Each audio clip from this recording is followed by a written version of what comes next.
Lawless.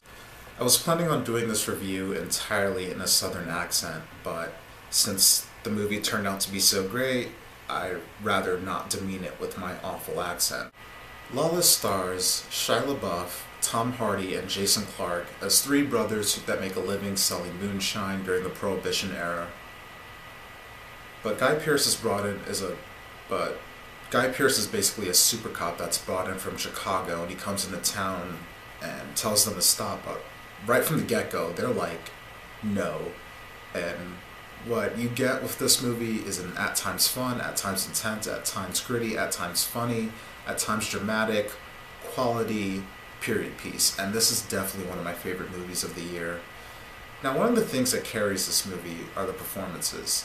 I know it's fun to give Shia LaBeouf crap for his constant screaming in Transformers and the vine swinging in Indiana Jones, but he gives it his all in this, and it really shows. This was a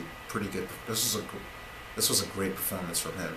Tom Hardy brings a sense of brooding intensity, but for some reason a lot of people keep saying that he doesn't talk much in the movie, which I think is bullcrap. The dude has as many lines as all the other leads.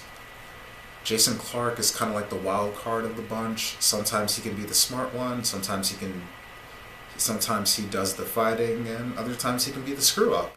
Guy Pearce, though, you were scared of that dude in this movie. That is all I have to say about him. John Hillcoat put this movie together wonderfully. The pacing is just right, the score is great, and just the sense of fun the movie had, and even the tension were just so great. The movie just had a great sense of atmosphere. Like you felt like you were in Virginia in the 1930s. Like there was nothing that felt off. Like it was purely authentic. Even like the performances of the side characters that I didn't mention yet were great. Jessica Chastain just knocked it out of the park. Gary Oldman was great in his 5 minutes of screen time, which was honestly all the time his character needed.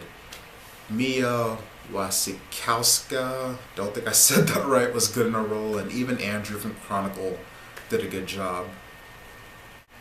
If I had to criticize anything, the climax for me was a bit shaky, and when like the final action does happen during the climax, something happens right after that, and I can't help but ask, what was the point of showing that exactly? But that's me reaching as far as I'm concerned. This is definitely the movie to see this weekend. This is a strong 4 out of 5, and I highly recommend it. And if you like this review and you want to see more, please subscribe. I'd really appreciate it.